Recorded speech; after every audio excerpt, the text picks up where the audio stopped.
সন্তানকে ইউনিভার্সিটিতে পড়াইলেন, ডাক্তার বানাইলেন, ইঞ্জিনিয়ার বানাইলেন, লক্ষ কোটি টাকা তার পিছনে ব্যয় করে দিলেন। এই সন্তান হাসরের ময়দানে আপনার কোনো কাজে আসবে না।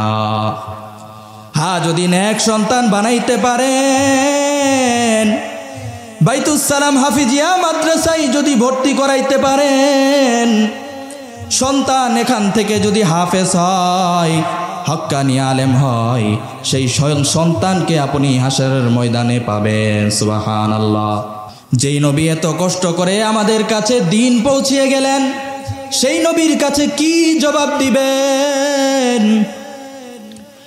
दिन की सूरज डूब रही है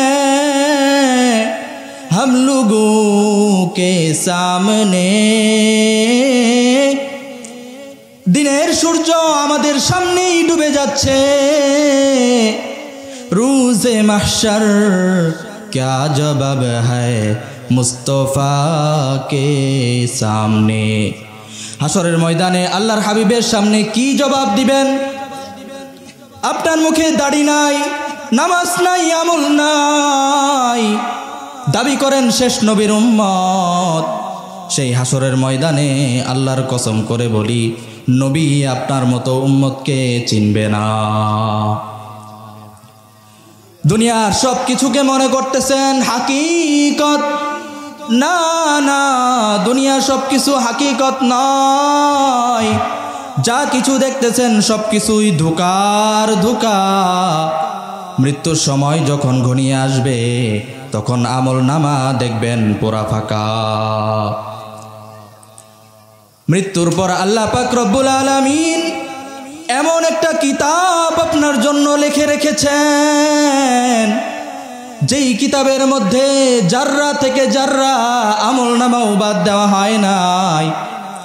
আল্লাহ তাআলা কালামে পাকের মধ্যে বলেন, কিরামান কাতিবিন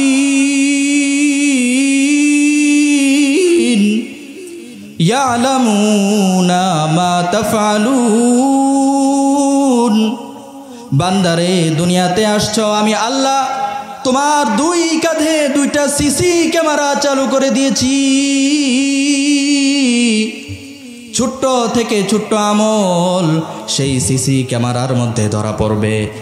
কোথায় গিয়ে কি করেছো, হাত দ্বারা কোন গুনাহ করেছো, পা দ্বারা কোন গুনাহ করেছো, অন্তর দ্বারা কোন গুনাহ করেছো, সবগুলো গুনাহ ওই কিরামান কাতিবিন লিপিবদ্ধ করে রেখেছেন।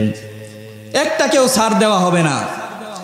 মৃত্যুর পর যখন হাসরের ময়দান কায়েম হয়ে যাবে, তখন আল্লাহ পাক রব্বুল আলামিন প্রত্যেকটা বান্দাকে বলবেন, ইকরা কিতাবাক, তুমি তোমার আমলনামা পড়ো, পড়া আরম্ভ করো। বান্দা আমলনামা খুলে দেখবে কোনো আমলই তো সেখানে ছাড়া হয় নাই। ছোট্ট থেকে ছোট্ট গুনাহ করেছিল সেটাকেও লেখা হয়েছে, ছোট্ট থেকে ছোট্ট ইবাদত করেছিল সেটাকেও লেখা হয়েছে। এই জন্য আল্লাহ পাক রব্বুল আলামিন বলেন, ফামান ইয়ামাল মিসকালা যাররাতিন খায়রান ইয়ারা। যে উত্তম আমলটুকু করেছো, যাররা পরিমাণ আমল করেছো, সেই আমলটুকু সেদিন বান্দা তোমাকে দেখানো হবে। ওয়ামান ইয়ামাল মিসকালা যাররাতিন শাররান ইয়ারা।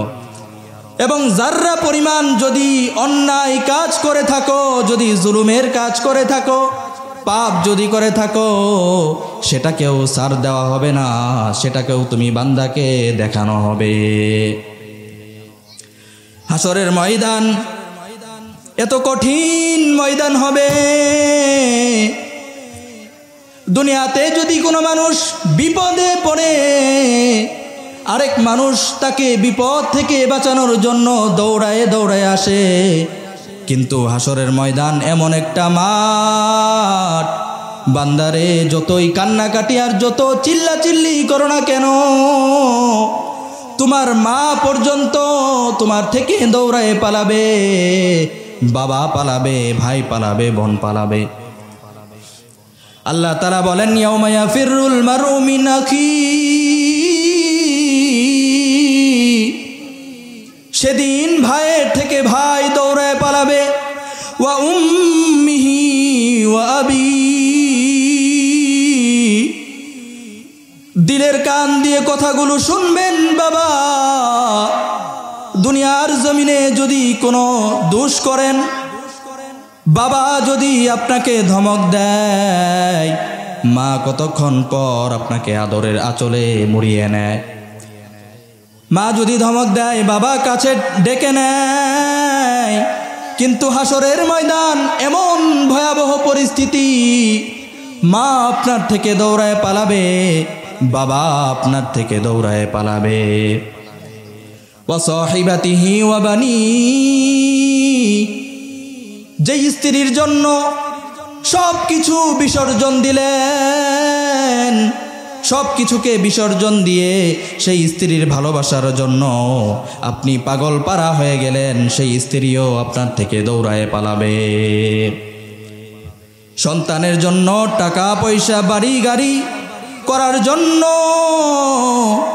মসজিদে গিয়ে 5 ওয়াক্ত নামাজটা আদায় করার সময় নাই। ওলামায়ে কেরাম যখন আপনাকে বলল, বাবাজি আসেন নামাজে যাই, আপনি জবাব দিলেন, নামাজে গেলে আমার দোকানের বেচা বিক্রি কম হবে, টাকা ইনকাম কম হবে, আমার সন্তানাদির লেখাপড়ার খরচ কিভাবে চালাবো।